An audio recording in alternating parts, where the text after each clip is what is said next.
Timbuktu, a legendary city that's still practically deserted, 2 years after Islamist insurgents fled. Haidara Moulaya has stayed.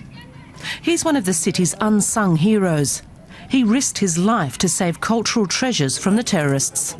For 5 generations now, Moulaya's family has run a library in Timbuktu. It housed and preserved priceless manuscripts, some dating back almost 1,000 years. But 2 years ago, things changed. Since the jihadi fighters marched into the city, the shelves have been filled with nothing but desert sand. People used to come here every morning to study or read. There were desks over there, and the shelves were full. But then the gunmen came and put an end to all that. But Moulaya wasn't going to let the city's cultural heritage be destroyed without a fight. He hid manuscripts down the legs of his trousers and in his pockets and smuggled them back to his house. He even removed the sign outside the library and took it home with him to avoid any suspicion. Since then, he's been storing some 3,000 manuscripts at home. Some of the texts were written by Islamic scholars. Others are works about science and geography.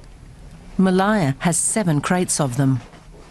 I'm the eldest in my family, that's why it's my responsibility. I'm doing things the way my ancestors prescribed. I'm not allowed to sell them to anyone. I can't even give them away. It goes without saying that he wanted to stop this legacy falling into the hands of the terrorists who arrived in early 2012.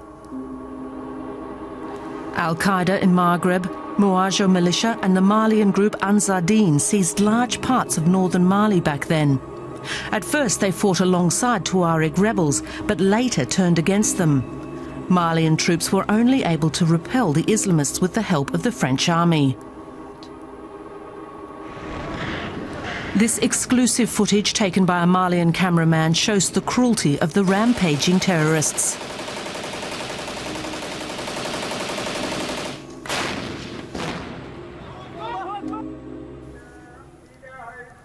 The damage that the Islamists inflicted on the culture of the region is perhaps most clearly visible at the Ahmed Baba Institute in the heart of Timbuktu. Here, the jihadis burned more than 4,000 manuscripts. One of Haidara Moulaya's friends is the deputy director here. 2 years after the attack, he's still coming to terms with it. It had nothing to do with the ideology. The Islamists were here for 10 months and didn't burn anything. They only destroyed the manuscripts the night they fled. They did it to spite the world, because they knew their cultural and scientific value. They knew just how important they were. Their intention was to anger Timbuktu, Mali, and the international community. Even though Haidara Moulaya's manuscript collection hardly earns him any money and he struggles to feed his family, he's proud that he has done what his ancestors would have wanted, saved every single one of the unique cultural treasures for posterity.